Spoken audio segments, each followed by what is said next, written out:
بسم اللہ الرحمن الرحیم، شروع اللہ کے نام سے جو بڑا مہربان نہایت رحم والا ہے۔ اعوذ باللہ السمیع العلیم من الشیطان الرجیم، فإن حزب اللہ هم الغالبون۔ رب اشرح لی صدری ویسر لی امری واحلل عقدۃ من لسانی یفقہوا قولی۔ اللہم انفعنی بما علمتنی وعلمنی ما ینفعنی وزدنی علما۔ اللہم انی اسألک علما نافعا۔ اللہم انی اعوذ بک من شر ما عملت ومن شر ما لم اعمل۔ اللہم انی اعوذ بک من شر سمعی ومن شر بصری ومن شر لسانی ومن شر قلبی ومن شر منی۔ اللہم صلی علی محمد وازواجہ وذریتہ کما صلیت علی آل ابراہیم وبارک علی محمد وازواجہ وذریتہ کما بارکت علی آل ابراہیم انک حمید مجید۔ اما بعد فإن خیر الحدیث کتاب اللہ وخیر الہدی ہدی محمد صلی اللہ علیہ وآلہ وسلم وشر الامور محدثاتها وكل محدثة بدعة وكل بدعة ضلالة۔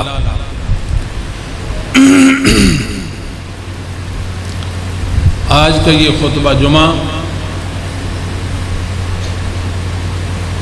علم اور علماء کے عنوان سے معنون ہے۔ علم کیا ہے؟ علم اللہ کی معرفت کا نام ہے، جو اللہ رب العالمین نے جبرائیل کے واسطہ سے محمد صلی اللہ علیہ وآلہ وسلم پر اتارا، جس کو مسلمان وحی سے تعبیر کرتے ہیں۔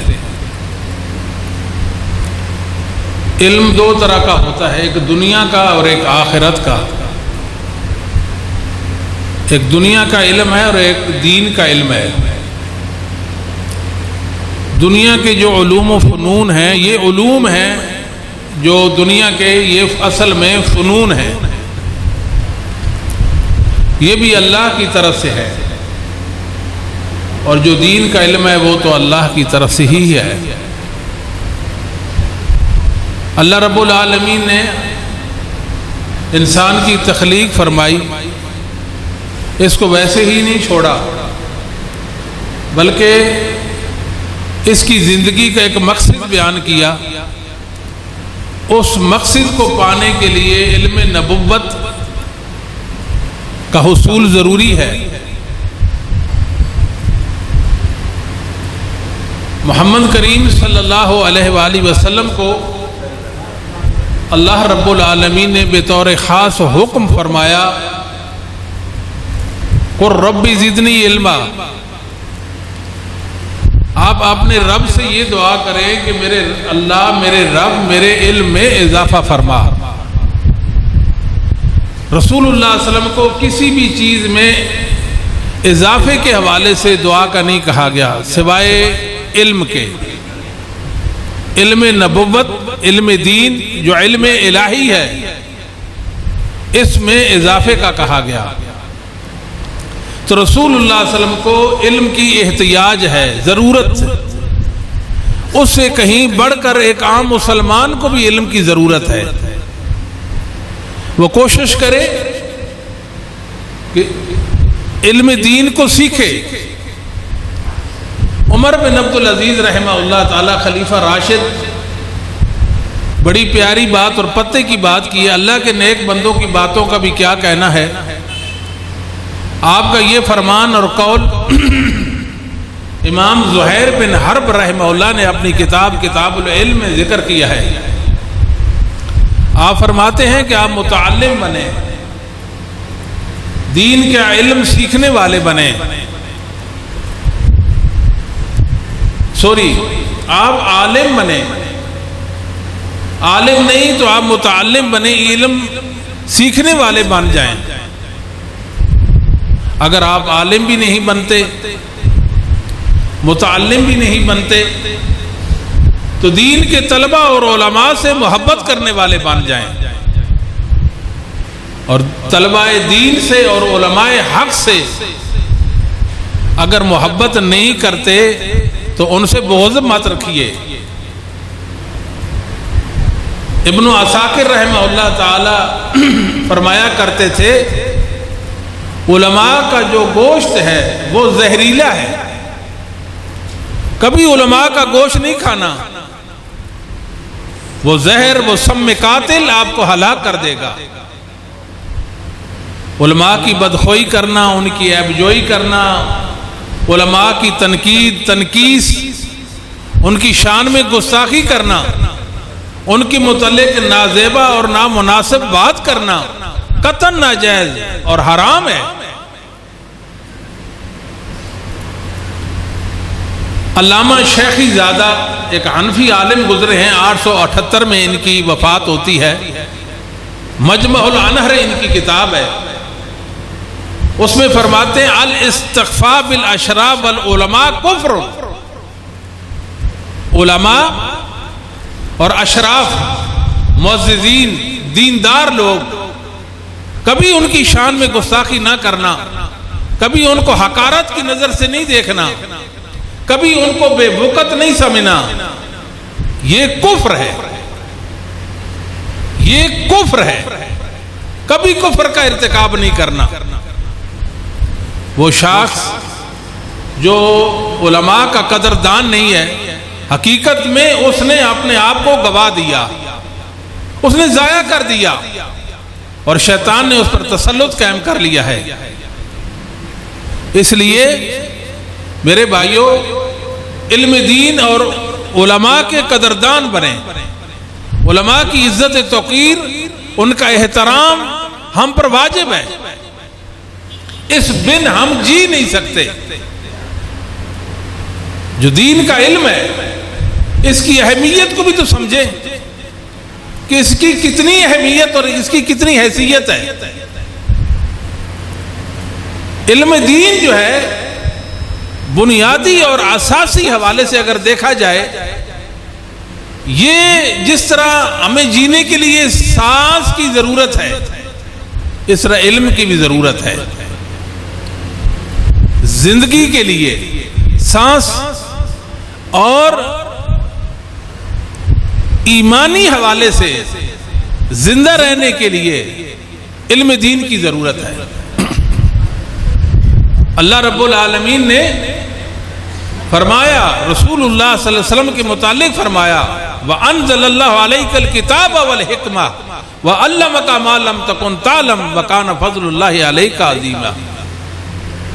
اللہ نے آپ کو کتاب و حکمت آپ پر نازل فرمائی، قرآن اور حدیث آپ پر نازل فرمائی، آپ کو وہ علم دیا جو آپ کے پاس نہیں تھا، اللہ نے آپ کو سکھایا، آپ پر اللہ کا فضل عظیم ہوا ہے۔ انسان کے بارے میں علم الانسان ما لم یعلم، انسان کو اللہ نے وہ سکھایا جو وہ جانتا نہیں تھا۔ تو یہ جو دین کا جو علم ہے بنیادی حوالے سے یہ ہماری ضرورت ہے، اس معاشرے کی ضرورت ہے، افراد کی ضرورت ہے۔ دین کے علم کے بغیر ہم کیسے رہ سکتے ہیں؟ ممکن ہی نہیں ہے۔ جہالت کوئی چیز ہے؟ یہ علم جو ہے، علم دین، یہ انسان کو ممتاز حیثیت کا بنا دیتا ہے۔ علماء جو ہیں وہ ممتاز حیثیت کے لوگ ہوتے ہیں، معمولی حیثیت کے لوگ نہیں، وہ ذمہ دار لوگ ہوتے ہیں۔ اللہ نے ان کی تعریف کی ہے قرآن کریم میں، اولو العلم والایمان، ایمان والے اور علم والے، ان کا ذکر فرمایا۔ پہلے علم والوں کا ذکر کیا، پہلے علم کا ذکر کیا، پھر ایمان کا ذکر کیا۔ وہ کون سا ایمان ہے جس کی بنیاد علم دین پر نہیں ہے؟ امام بخاری رحمہ اللہ تعالی نے اپنی صحیح کے اندر کتاب الایمان قائم کیا ہے، کتاب الایمان کے بعد کتاب العلم ذکر کیا ہے۔ امام بخاری رحمہ اللہ تعالی یہ بتانا چاہتے ہیں کہ ایمان دو طرح کا ہوتا ہے، ایک عمل اور ایک علم۔ اعمال ایمان اور عمل علم کے بغیر ممکن ہی نہیں ہے۔ جب آپ شریعت کی احکام سے واقف ہی نہیں ہیں، اللہ کے احکامات سے واقف نہیں ہیں، آپ کو معلوم نہیں یہ جائز ہے یا ناجائز ہے، حلال ہے یا حرام ہے، تو کیسے آپ بچ سکتے ہیں، کیسے ان اعمال کو کر سکتے ہیں؟ یہ ممتاز کر دیتا ہے انسان کو دوسروں سے۔ اب غور فرمائیے، قرآن کریم میں شکاری کتے کا ذکر ہوا ہے کہ کوئی آدمی ایسا سدھارا ہوا کتا شکار کے لیے اس کو چھوڑتا ہے، بسم اللہ واللہ اکبر، اس شکاری کتے کو شکار کے لیے چھوڑتا ہے اور وہ شکار کرتا ہے، جو اس نے شکار کیا وہ مر جاتا ہے، تو وہ ہمارے لیے حلال ہے۔ وہ کیا ہے؟ حلال ہے۔ عام کتا اگر شکار کھیلے، شکار کرے، کوئی پرندہ مار دے، وہ حرام ہے۔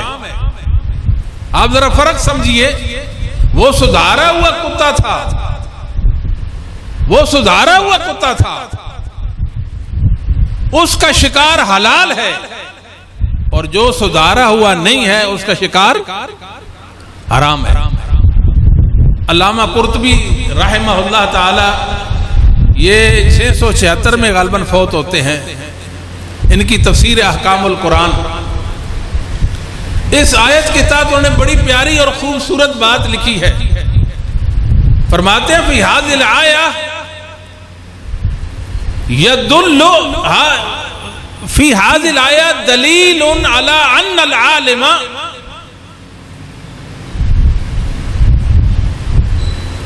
لہو من الفضیلہ ما لیس للجاہل لأن القلب اذا علم یکون لہو فضیل علی سائر الکلاب فالانسان اذا کان لہو علم اولا یکون لہو فضل علی سائر الناس ولا سیما اذا عمل بما عمل۔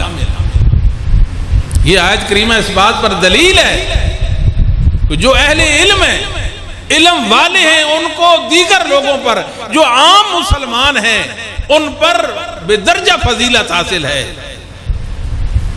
آپ دیکھیے کہ کتا اس کو سدھارا گیا، جب اس میں ایک فام آ گیا، ایک درک آ گیا کہ شکار کیسے کھیلنا ہے، آپ نے اس کو شکاری کتا بنا دیا، تو دوسرے کتوں پر وہ فوقیت پا گیا۔ انسان جب اس پر علم آ جاتا ہے تو وہ دوسروں پر فوقیت اور فضیلت پا لیتا ہے، خاص کر کے جو اپنے علم کے مطابق عمل بھی کرتا ہے۔ تو میرے بھائیوں بزرگوں، ہمیں بتایا ہی نہیں گیا، علماء اور علم کی اہمیت اور فضیلت کے حوالے سے نہیں بتایا گیا، اور یہ فتنوں کا دور ہے اور میڈیا کا دور ہے۔ اس دور میں ایمان کی حفاظت کے لیے علماء ضروری ہیں۔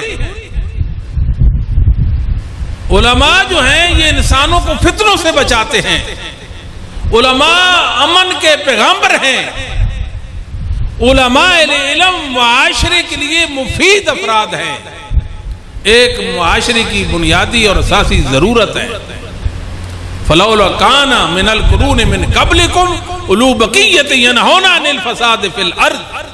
اللہ فرماتے ہیں کہ پہلی قوموں میں سے ان میں کچھ علماء ہوتے جو فساد فی الارض کو روکتے، یہ علماء ہیں جو فساد فی الارض کو روکتے ہیں، زمین پر جو انسان فساد کرتے ہیں علماء اس کو روکتے ہیں اور کوئی بھی نہیں روکتا۔ تو لہذا آپ علماء کی صحبت میں رہیں، علماء سے عقیدت محبت رکھیں، آپ کے دل کے اندر بہت سارے ایسے احساسات پیدا ہوں گے، علماء کے متعلق نفرت کے جذبات پیدا ہوں گے۔ آپ نے شیطان کے کہنے میں نہیں آنا، آپ نے علماء کا قدردان بننا ہے۔ میں آپ کو یقین سے کہتا ہوں، بہت سارے لوگ ہیں ہمیں اپنی بیماریاں ذکر کرتے ہیں کہ میں مضطرب بے چین ہوں، تنگ ہوں اپنے آپ سے۔ میں ایسے لوگوں کو بھی جانتا ہوں جو اپنے آپ کو گالیاں دیتے ہیں، جو اپنے بیوی بچوں کو گالیاں دیتے ہیں۔ میں ایسے لوگوں کو جانتا ہوں جو ہوا کو گالیاں دیتے ہیں، جو جانوروں کو بھی گالیاں دیتے ہیں۔ اول فول بکتے ہیں، ان کی زندگی ہڑبانگ ہے، سکون نام کی کوئی زندگی نہیں ہے، اطمینان نہیں ہے، ان کو نیند بھی نہیں آتی ہے، برے برے خواب بھی آتے ہیں، ان کو ایسے وسوسے آتے ہیں جن کا ہم تصور بھی نہیں کر سکتے. وہ ہمارے پاس آتے ہیں، جی میرا یہ مسئلہ ہے. وہ سمجھتے ہیں کہ مولانا 1-2 گھنٹے 1.5 گھنٹے کا کوئی مجھے واعظ کریں گے، درس دیں گے اور بہت سارے نسخہ جات میرے لیے تجویز کریں گے. ہم سمپل سی بات کرتے ہیں، میرے بھائی آپ کا جو مرض ہے یہ بڑا مرض ہے، اس کا علاج صرف اور صرف 2 باتوں میں ہے. قرآن کریم کی زیادہ سے زیادہ تلاوت کریں اور علماء کی صحبت اختیار کریں، بس. وہ سر پکڑ کے بیٹھ جاتا ہے، اتنا بڑا مرض ہے اور اس مسئلے کا حل یہ بتا رہے ہیں. یقین جانیے یہ انسانوں کی اصلاح کا ایک بہترین پروگرام ہے. آپ علماء کے پاس بیٹھیں، علم والوں کے پاس بیٹھیں اور یاد رکھیں کہ علماء 2 طرح کے ہیں. ایک علماء حق ہوتے ہیں، ایک علماء سو ہوتے ہیں. ایک علماء دنیا ہوتے ہیں، ایک علماء آخرت ہوتے ہیں. آپ نے علماء حق کی صحبت اختیار کرنی ہے، جو قرآن و سنت کے متبعین ہیں، جو اہل توحید ہیں، جو موحدین ہیں، جو سلف صالحین کے پیروکار ہیں، جن کا شمار صحیح معنوں میں، حقیقی معنوں میں اہل سنہ میں سے ہوتا ہے، جو اصحاب محمد صلی اللہ علیہ وسلم اور محدثین اعظام کے مسلک اور مذہب کے پیرو ہیں. ان علماء کے پاس بیٹھنا ہے. وہ آپ کو اللہ کی معرفت کرائیں گے. انسانوں سے شعائیں نکلتی ہیں، یہ بات یاد رکھیں. اور علماء کے وجود سے جو شعائیں نکلتی ہیں وہ اگر آپ کے وجود میں جذب ہو جائیں تو کیا بات ہے. اس دور میں ہمارے پاس ہر کام کے لیے وقت ہے. وقت نہیں ہے ہمارے لیے تو علماء کے لیے وقت نہیں ہے. شیطان آپ کو کبھی علماء کے پاس نہیں بیٹھنے دے گا. ممکن ہی نہیں ہے کہ علم والوں کی صحبت میں آپ رہیں. آپ تجربہ کر کے دیکھ لیں. ارادہ کریں گے ایک غیر محسوس پاور ہوگی جو آپ کو پیچھے کھینچے گی کہ کیا کرنے چلے ہیں آپ. علم والوں کے پاس، عالم کے پاس بیٹھنے چلے ہیں. بھائی آپ نے جبر سے کام لینا ہے، پوری قوت اور طاقت اور ہمت، ایمانی پاور کے ساتھ علماء کے پاس بیٹھنا ہے. کوئی کام نہیں، کوئی بات نہیں، خاموشی سے بیٹھے رہ جائے. آدھ گھنٹہ بیٹھے، گھنٹہ بیٹھے، ہفتہ بار، مہینہ بار، 6 مہینے، سال، آپ کی زندگی بن جائے گی. میں آپ کو وثوق سے کہتا ہوں یہ کوئی معمولی سلسلہ ہی نہیں ہے. ہم نے یہ بات سمجھی نہیں ہے. ہم روایتی مسلمان ہیں. ہم نے دیکھا محلہ میں لوگ لا الہ الا اللہ محمد الرسول اللہ پڑھتے ہیں تو میں نے بھی پڑھ لیا. میں نے دیکھا کہ مسجد ہے، لوگ اس میں نماز کے لیے حاضری دیتے ہیں، میں بھی حاضر ہو جاتا ہوں. زہری وزداری کے لیے ہم زندگی بسر کر رہے ہیں. ہم علی وجہ البصیرت دین کو اختیار نہیں کیے ہوئے کیونکہ علماء کے قریب ہی نہیں رہتے. ہم علم والے ہمارا بچاؤ کرتے ہیں، ہماری حفاظت کرتے ہیں. اور یاد رکھیے جو اہل علم ہیں اگر ان سے محبت کریں گے آپ کی دنیا بن جائے گی. میں آپ کو ضمانت دیتا ہوں اس حوالے سے.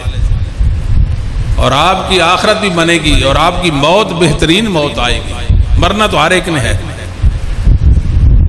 یاد رکھیے کہ انسان پر حملے ہوتے ہیں. شیطان انسان کا غیر مری دشمن ہے جو اس کو نظر نہیں آتا. آگے سے، پیچھے سے، دائیں سے، بائیں سے، اوپر سے، نیچے سے حملہ کرتا ہے.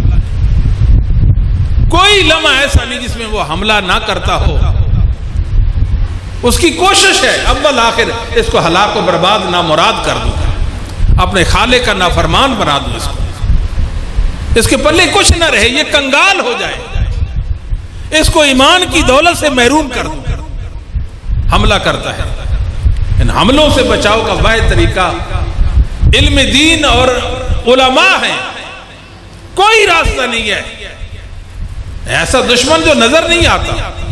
نظر آئے تو بات بنتی ہے، میں حفاظت کروں، اپنی بندوبست کروں گا نا اس کے لیے. نظر نہیں آتا اور اچانک وہ مجھ پر حملہ آور کر دے تو کیسے بچ سکتا ہوں.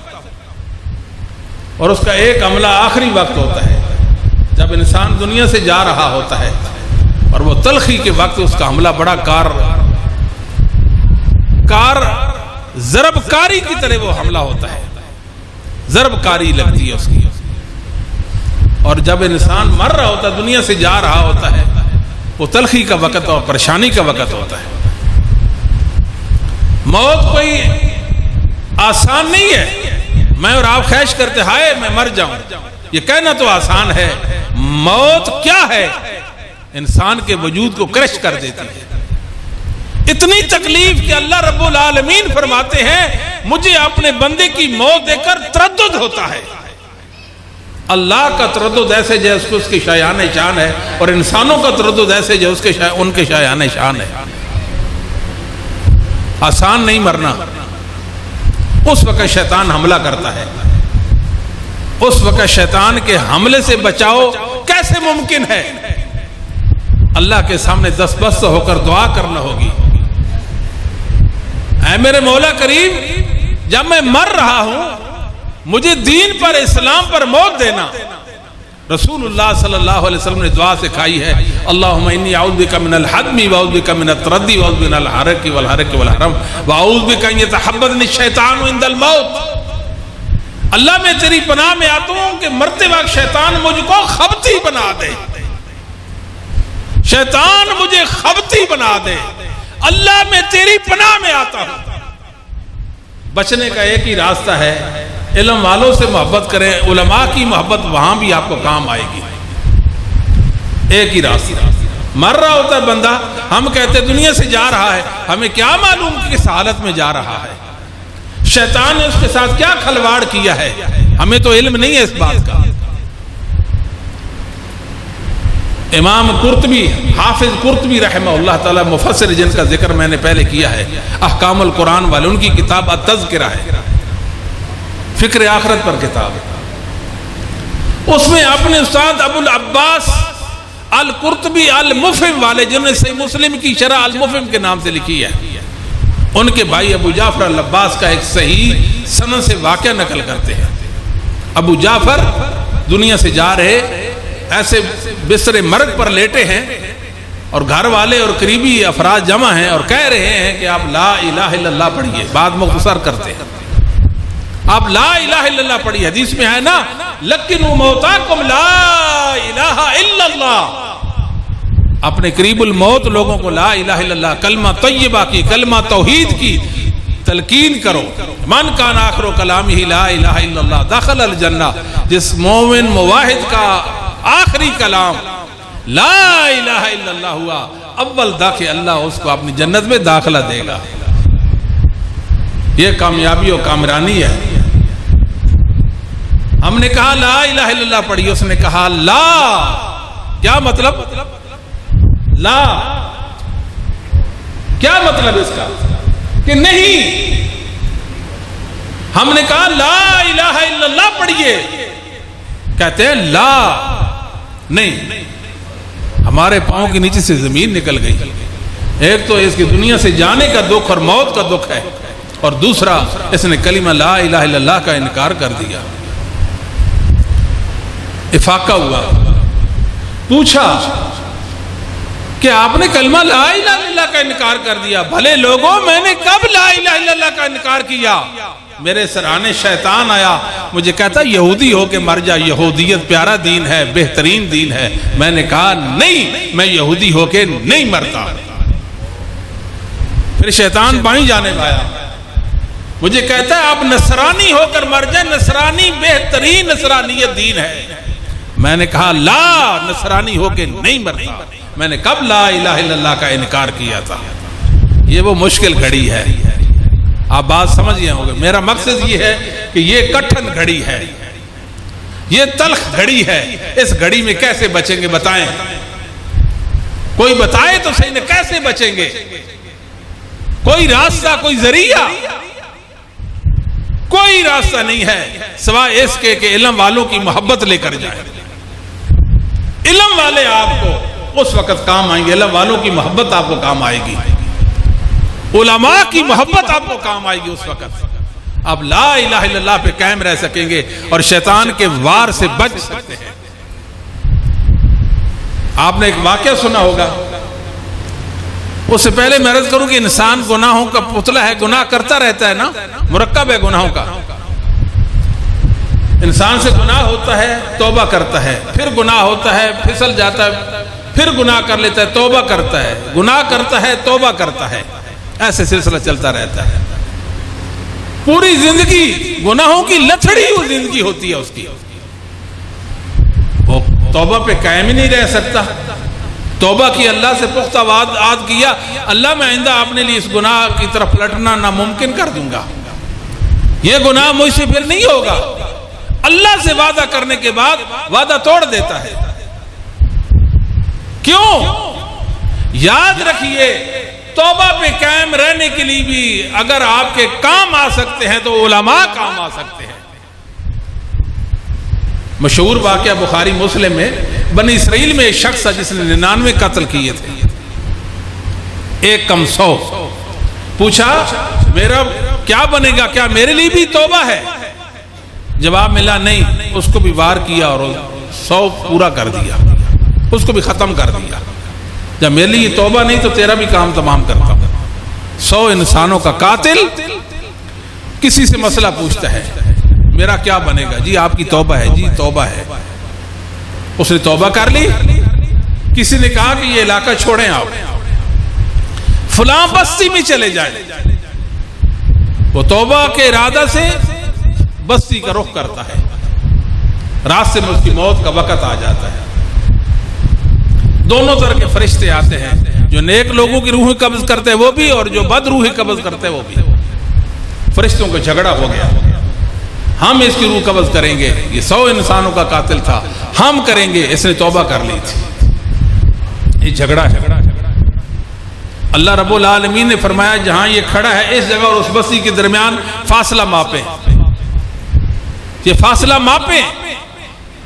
اگر فاصلہ کم نکلتا ہے تو پھر وہ فرشتے کی روح قبض کریں جو نیک روحیں قبض کرتے ہیں۔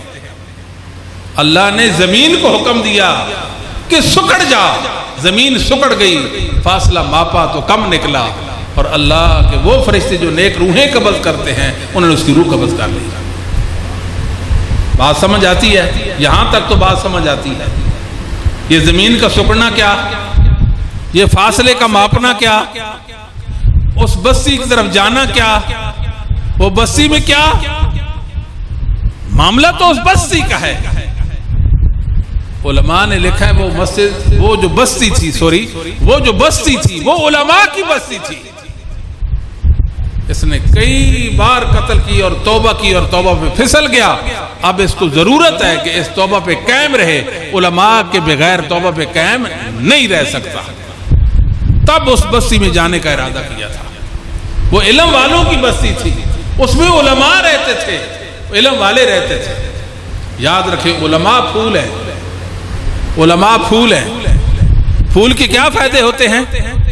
آپ کی آنکھوں کو تراوت ملتی، دیکھتے ہیں دل خوش ہوتا ہے کہ نہیں ہوتا؟ پھول دیکھنے سے دل خوش ہوتا ہے کہ نہیں ہوتا؟ اور سونگتے ہیں دل دماغ معطر ہوتا ہے۔ تاریخ دوری کے اندر صحیح سند سے ایک واقعہ ہے کہ محمد بن عبید کہتے ہیں کہ میں امام سفیان ثوری رحمہ اللہ کے پاس بیٹھا تھا، ایک شخص آیا، کہتا ہے کہ آج رات میں نے ایک خواب دیکھا۔ وہ خواب کیا تھا کہ ارض شام میں، سرزمین شام میں ایک پھول مرجھا گیا ہے، ارض شام میں ایک پھول مرجھا گیا ہے۔ امام سفیان ثوری رحمہ اللہ تعالی اس خواب کی تعبیر کرتے ہیں، فرماتے ہیں اگر آپ کا خواب سچا ہے تو اوزائی فوت ہو گئے، محدث امام اوزائی فوت ہو گئے۔ اتنے میں شخص آیا، کہتے عظم اللہ اجرک فی اخیک الاوزائی فقد مات، اوزائی فوت ہو گئے رحمہ اللہ تعالی۔ میرے بھائیوں، شیطان آپ کو بہلائے گا۔ چھوڑو یہ مولانا دیکھے چلتے کیسے ہیں، بیٹھتے کہتے ہیں، اٹھتے کیسے ہیں، کھاتے کیسے ہیں، پیتے کیسے ہیں۔ ایک ایک بات پر نقطہ چینی کے لیے آپ کو تیار کرے گا۔ یہ بھی آپ جیسی انسان ہیں، ان کے اندر بھی خیر و شر کے پہلو ہے۔ یاد رکھیے ان کے پاس علم ہے، ان کے پاس اللہ کی معرفت ہے، باوجود اس کے کہ زہر ایمان کا تفاوت مراتب میں فرق تو ہے، کسی کا ایمان زیادہ اور کسی کا کم، مگر شیطان آپ کو بہلائے گا، بس اسے ڈالے گا آپ کے دل میں۔ آپ نے کبھی بھی علماء کی اہانت نہیں کرنی، ان کا قدردان بنے رہنا ہے۔ امام زکریہ بن یحییٰ الساجی جرح و تعدیل کے امام ہیں رحمہ اللہ تعالی، ان کا ایک واقعہ ہے جو امام طبرانی رحمہ اللہ تعالی نے اپنی کتاب السنہ میں نقل کیا، اور یہ زکریہ بن یحییٰ امام طبرانی کے استاد ہیں۔ مجموع الفتاوی کے اندر شیخ الاسلام نے اس واقعہ کو نقل کیا ہے۔ محدث ساجی رحمہ اللہ تعالی فرماتے ہیں کہ ہم ایک محدث کے پاس حدیث کا سماع کرتے تھے، حدیث پڑھنے کے لیے ایک محدث کے پاس جاتے تھے۔ ایک دن ہمیں چھٹی ہوئی، فارغ ہوئے، تیز ہم چل رہے تھے، ایک نوجوان اوباش کہتا ہے ارفعوا ارجلکم ان اجنحۃ الملائکہ لا تکسروها۔ وہ حدیث رسول صلی اللہ علیہ وسلم اس کا مذاق اڑاتا ہے۔ حدیث میں ہے نا جو علم والے ہیں فرشتے تقریباً ان کے پاؤں کے نیچے پر بچھاتے ہیں، علم والوں کے پاؤں کے نیچے پر بچھاتے، دین کے طلبہ کے پاؤں کے نیچے پر بچھاتے ہیں۔ بھئی تم بھی دین کے طلبہ ہو، آرام آرام سے چلو، کہیں فرشتوں کے پر توڑ نہ دینا۔ مذاق کیا، کیا کیا؟ فما زال حتی جفت رجلاہ، بس اس کی منہ سے یہ بات کہنی تھی، ان حدیث کے طلباء کے حوالے سے اس کو فالج پڑا اور اس کی ٹانگیں مفلوج ہو گئی، ایک قدم ہی نہیں چل سکا۔ کبھی علماء کی توہین نہیں کرنا میرے بھائیو، شیطان آپ کو ورغلائے گا، 100 باتیں آپ کو پڑھائے گا، آپ نے شیطان کی ایک بات میں نہیں آنا۔ جو علماء ہیں یہ خصوصی اللہ کی ان کے ساتھ مدد ہوتی ہے۔ جو صحیح معنوں میں علماء حق جن کو کہتے ہیں، جو آخرت کے علماء ہیں،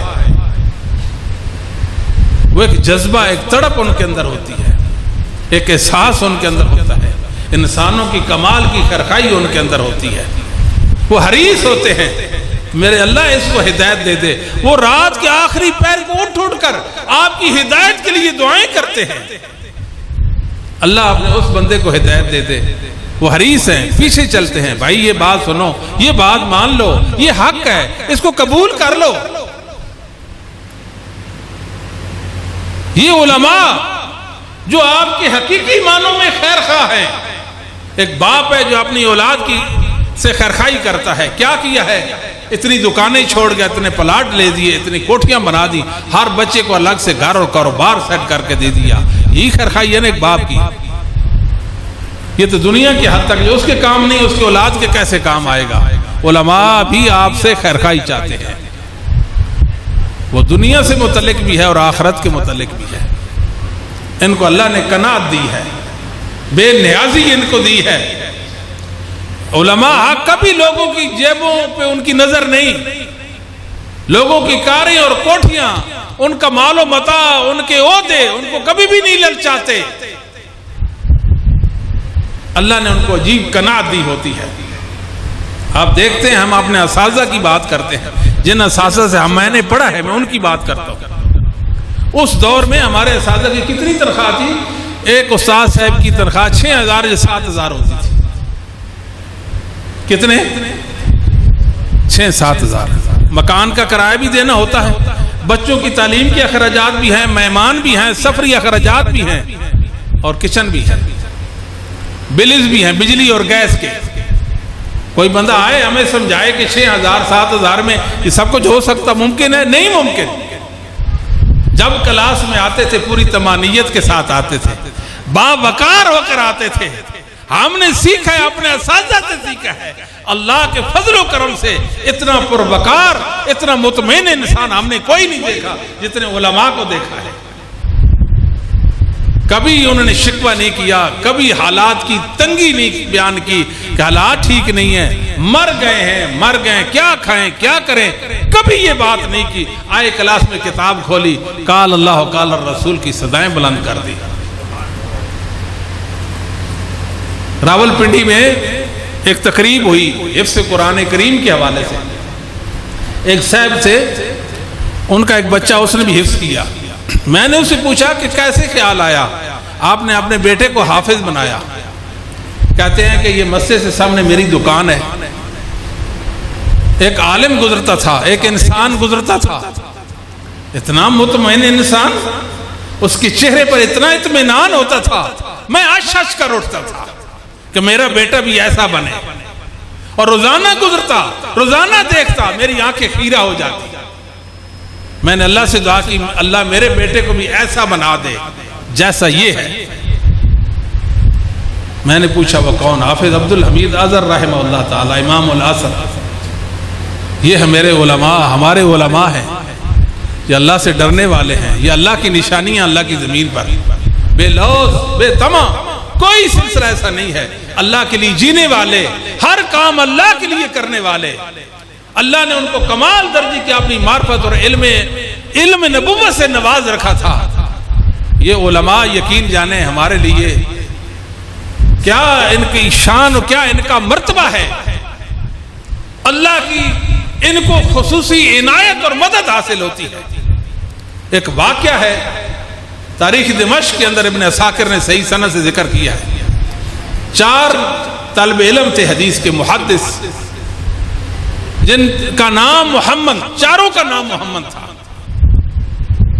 محمد بن اسحاق بن خزیمہ، محمد بن ہارون الرمانی، محمد بن نصر المروزی،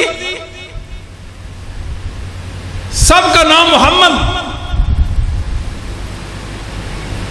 یہ جو 4 طلبہ تھے ایک جگہ پڑاؤ ڈالا، کہتے توشہ ختم ہو گیا، ہمارے پاس کھانے کے لیے کچھ نہیں تھا، بھوک ستا رہی ہمیں، اب کیا کریں؟ ایک ساتھی کی ڈیوٹی ہم نے لگائی، آپ نے ہمارے کھانے کا بندوبست کرنا ہے۔ وہ کہتا ہے میں تو سوچ میں پڑ گیا، میں کیسے کسی کے سامنے ہاتھ پھیلاؤں گا، اپنی ضرورت اور حاجت پیش کروں گا۔ وہ کہتے ہیں کہ میں یہ ہمت ہی نہیں تھی، بس سو گئے، بھوکے سو گئے۔ بادشاہ کو خواب آیا، 4 لوگ مسجد میں ہیں، فلاں جگہ پہ ہیں، جاؤ ان کو کھانا کھلاؤ، جاؤ ان کو کھانا کھلاؤ۔ اتنے بے لوث، اتنی دین سے محبت ہے۔ ابو حاتم رازی، ابو زرع رازی، یہ 2 امام اہل سنت کے محدثین کا، ان کا بہت بڑے محدث ہیں۔ یہ وہ کہتے ہیں کہ محدث کے پاس ہم پڑھنے کے لیے گئے، سبق ختم ہوا، دوسرا درس شروع ہو گیا، دوسری مجلس شروع ہو گئی۔ ہمارے پاس کھانے کے لیے مچھلی تھی، کچی مچھلی تھی کہ سبق سے فارغ ہوں گے، مجلس برخاست ہوگی، مچھلی پکائیں گے کھائیں گے۔ مجلس طویل ہوتی گئی، واپس آئے، وہ مچھلی گل سڑ چکی تھی، بدبودار ہو چکی تھی، ہم نے وہ بدبودار مچھلی کھائی۔ یہ ہے محمد الرسول اللہ کے حدیث کے محافظ۔ چشم فلک میں ایسا کوئی کسی نے نہیں دیکھا، ابو زرع جیسا اور ابو رازی جیسا۔ ابو حاتم کہتے ہیں میں نے اپنے تن کے کپڑے بیچے رسول اللہ کی حدیث کے لیے۔ یہ علماء ان کے وارث ہیں۔ میرے بھائی علماء کے قدردان بنے۔ بخاری مسلم کی حدیث ہے کہ سیدنا علی رضی اللہ تعالیٰ غریب بندے تھے، آپ کو پتہ ہے، سیدہ فاطمہ رضی اللہ تعالیٰ چکی پیسی تھی، ہاتھوں پر چھالے پڑ جاتے تھے، علی رضی اللہ تعالیٰ پانی نکالتے تو پسلیاں درد کرتی تھی۔ کہنے لگے فاطمہ رسول اللہ صلی اللہ علیہ وسلم کے پاس چلتے، آپ کے پاس کچھ غلام ہے تو آپ ہمیں عنایت کر دیں۔ کہتے ہیں کہ ہم گئے، یعنی ابا جی کے پاس، رسول کریم صلی اللہ علیہ وسلم کے پاس گئے، ہمت ہی نہیں پڑی۔ بھائی جو داماد ہے یا بیٹی بیائی جائے تو باپ سے مانگنا اس کے لیے بڑا مشکل ہو جاتا ہے، ایسے ہی ہے نا۔ سیدہ فرماتی ہے کہ ہم گئے اور ہمت ہی نہیں پڑی، واپس آ گئے۔ پھر گئے، ابو جی آپ کے پاس غلام ہے، آپ عنایت فرمائیں میرے ہاتھوں پہ چھالے پڑ گئے ہیں۔ علی کی پسلیاں درد کری، میرا بیٹا یہ غلام میں نے بیچ کر یہ صفحہ کے جو غریب طلبہ ہیں ان پہ صرف کر دینے ہیں۔ میں آپ سے بہتر بات بتاتا ہوں، سونے سے پہلے 33 بار سبحان اللہ، 33 بار الحمدللہ، 33 بار اللہ اکبر پڑھ لینا میری بیٹی۔ یہ محمد رسول نے اپنے پیٹ کاٹا، دین کے طلبہ پہ خرچ کیا۔ آپ معمولی حیثیت کے ان کو سمجھتے ہیں، اللہ کی مدد ان کے ساتھ ہوتی ہے۔ میرے بھائیو علماء کے آپ قدردان بن جائیں، ان کی عزت کریں۔ اپنے بچوں کو اگر اللہ نے آپ کو ایک بچہ دیا اس کو دین کے لیے وقف کر دیں، 2 دیے تو ایک کو وقف کریں، 3 دیے تو ایک کو وقف کر دیں، اور تمام بچیوں اور بچوں کو آپ حافظ قرآن بنائیں۔ یہ میری نصیحت ہے آپ کو، پلے باندھ لیں اس بات کو، یہ فائدہ ہی فائدہ ہے۔ قرآن کی اتنی برکت ہے، آپ کی اولاد کامیابیوں کی طرف بڑھے گی، ناکامی کا تصور ختم ہو جائے گا۔ پھر آپ کو یہ نہیں ہوگا کہ میرا بیٹا انگلش میں اس کی کرپارمنٹ آ جائے گی اور فلاں مضمون میں، پھر یہ ہوگا مسئلہ اس کی پہلی پوزیشن سے دوسری پوزیشن نہ آ جائے، پھر معاملہ پوزیشن پہ چلا جائے گا۔ بچوں کا حق ہے ان کو حفظ قرآن کریم کی سعادت سے بہرمند کرنا، کبھی اپنے بچوں کا یہ حق نہیں چھیننا۔ جس طرح سکول کی تعلیم میں خرچ کرتے ہیں اس طرح دین کی تعلیم میں بھی خرچ کر ان کو حافظ بنائیں، عالم بنائیں نہ بنائیں، وہ ڈاکٹر بنے، انجینئر بنے، وہ تاجر بنے، لیکن قرآن کریم کا حفظ کی سعادت ان کے پاس ہونی چاہیے انشاءاللہ العزیز۔ یہ کامیابی کا راستہ ہے، یہ عزت کا سلسلہ ہے۔ میں عرض کر رہا تھا علماء جو ہیں، علماء ان کی عظمت کو پہچانے۔ یہ بے لوث لوگ ہوتے ہیں، یہ فقیر منش لوگ ہوتے ہیں، آپ کو نہیں پتہ جو دین کے طلبہ ہیں ان کی زندگی کیسی ہوتی ہے۔ یہ دور ترقی کا دور کہلواتا ہے۔ آج بھی ہمارے مدرسوں کے اندر طلبہ کی حالت دیکھے بیچارے، کیا ہوتا ہے، ایسے چٹائی سو گئے، واہ سبحان اللہ، ہم دیکھتے ہی رہ جاتے ہیں، چٹائیوں پہ سو جاتے ہیں، بھوکے بھی سو جاتے ہیں۔ گھر میں تو نخرے ہوتے ہیں، ناز ہوتے ہیں نا، ماما یہ مجھے چیز اچھی نہیں لگی۔ مدرسوں میں یہ کون کہتا ہے، کون سنتا ہے یہ بات؟ جی میں آئی بات، کھا لی کوئی چیز نہیں تو ٹھیک ہے، ایسے ہی سو جاتے ہیں۔ یہ کوئی معمولی حیثیت کے لوگ نہیں ہیں، اگر موقع ملے ان کے پاؤں دھو کر پینے کی تو پی لیا کریں۔ اللہ کے بندو، عزت اللہ نے علم والوں کے اور طلبہ دین کی قدموں میں رکھ دی ہے۔ اگر آپ عزت چاہتے ہیں، سربلندی چاہتے ہیں، باوقار بننا چاہتے ہیں تو علماء کی خدمتگار بنیں۔ علماء کی خدمت میں آپ کی عزت ہے، علماء کی عزت میں آپ کی عزت ہے۔ آپ یقین جانیں کتنے لوگ ایسے ہوتے ہیں، کتنے لوگ ایسے ہوتے ہیں، میں جانتا ہوں 60 سال کی عمر پائی ہے، کتنی عمر؟ 50 سال عمر پائی، فلاں صاحب فوت ہو گئے۔ کون؟ وہ جو ادھر بیٹھتے تھے، فلاں ایسے ٹوپی باندھتے تھے، وہ ٹوپی پہنتے تھے، پگڑی باندھتے تھے، ایسا لباس تھا ان کا۔ اچھا جی، ادھر آئے، نماز پڑھی، یوں چلے گئے، نماز پڑھی یوں چلے گئے۔ علماء یہ ہماری کوئی ضرورت ہے؟ 60 سالوں میں ایک دن کسی عالم کے پاس ایک لمحہ بھر کے لیے بھی بیٹھنا نصیب نہیں ہوا۔ آپ بتاؤ 60 سالوں میں کبھی اس کو کوئی دینی ضرورت پیش نہیں آئی؟ سوچا کبھی کوئی دینی ضرورت پیش نہیں آئی؟ 50 سالوں میں نہیں آئی؟ یہ ہے شیطان کا فتنہ۔ شیطان نے اس کو مغرور بنا دیا تھا، اس میں رعونت آ گئی تھی، تکبر اور گھمنڈ آ گیا تھا۔ ٹھیک ہے نماز پڑھیے، جا رہے ہیں، علماء ہماری ضرورت نہیں ہے۔ ایسوں کی دنیا بھی پریشانی والی اور آخرت کا تو کوئی پتہ نہیں، اللہ بہتر جانتے ہیں کہ کیا صورتحال ہوگی۔ اب بات سمجھے ہیں؟ علم والوں کے قدردان بنے، ان کا احترام اپنے آپ پر واجب قرار دیں۔ اب آگے بڑھتے کسی عالم کا جوتا اٹھاتے ہیں، ایک غیر محسوس پاور آپ کو پیچھے کھینچے گی۔ وہ کیا کر رہے ہو آپ؟ ایک مولوی کا جوتا اٹھا رہے ہیں، مولانا کا، آپ یہ اور یہ ہیں اور یہ اور یہ ہیں، آپ کی ذات اعلیٰ ذات ہے، آپ معاشرے کے فلاں فلاں ہیں، آپ کے پاس اتنا روپیہ پیسہ ہے، آپ کی یہ حیثیت ہے، اور مولوی آپ اس کا جوتا اٹھا رہے ہیں۔ ایک پاور آپ کو پیچھے کھینچے گی تاکہ آپ نامراد بن جائیں، اس سعادت سے محروم ہو جائیں۔ یہ ایک پاور، میں آپ کو بتاؤں کہ یہ فتنے ہیں سارے کے سارے، یہ شیطان کے فتنے ہیں۔ اللہ سے پناہ مانگنی چاہیے، اللہ تعالیٰ ہمیں شیطان کے فتنوں سے بچائے۔ ایک امام گزرے، امام میمون بن مہران رحمہ اللہ تعالیٰ، ان کی کتاب، یہ ایک واقعہ امام ابو عمر ابن عبد البر رحمہ اللہ تعالیٰ نے اپنی کتاب جامع بیان علم فضل ہی کے اندر ذکر کیے، صحیح سند کے ساتھ۔ آپ دیکھیں کہ علماء کا احسان تو دیکھیں، امام بخاری نے کتاب العلم لکھی ہے، زہیر بن حرب نے کتاب العلم لکھی ہے، ابن عبد البر نے جامع بیان علم فضل ہی لکھی ہے، خطیب بغدادی نے علم کی فضیلت پر 6 کتابیں لکھی ہیں۔ یہ محدثین کا احسان ہے ہم پر، یہ علماء کا احسان ہے، ہمیں بتایا علم دین کیا ہے، اس کی ضرورت کیا ہے۔ کمال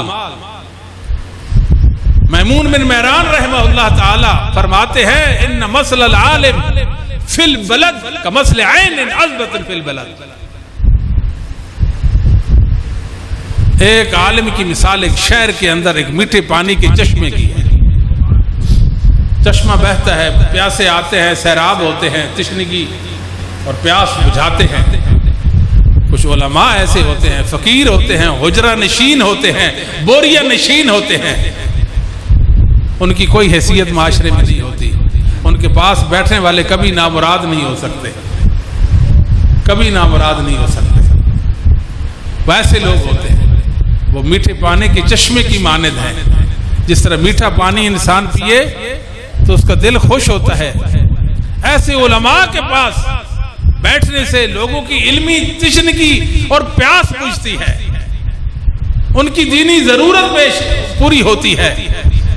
ہم یہ سمجھتے ہیں کہ یہ بچہ نالائق ہے، غبی ہے، کم ذہن ہے، اس کو دین کی طرف لگا دو، یہ معذور ہے، اس کو دین کی طرف لگا دو۔ میرے بھائیوں، جو لائق فائق بچہ اس کو دین کے لیے وقف کرو۔ ضروری نہیں ہے کہ وہ مولانا بننے کے بعد مولانا ہی رہے، وہ کوئی اور بھی سلسلے سے وابستہ ہو سکتا ہے۔ عمر ابن خطاب رحمہ اللہ رضی اللہ تعالیٰ عنہ فرمایا کرتے تھے، لا یبیع فی سوقنا الا من قد تفقہ فی الدین۔ ہماری ان مارکیٹوں میں، ہمارے ان بازاروں میں، ہمارے ان تجارتی سینٹروں میں وہ لوگ کام کریں، وہ لوگ تجارت کریں جو دین کا فہم رکھتے ہیں۔ عمر ابن خطاب زیرک تھے، ان کو پتہ تھا معاشرے کو سنوارنا ہے تو ان کو حلال و حرام اور جائز و ناجائز کی تمیز ہونی چاہیے۔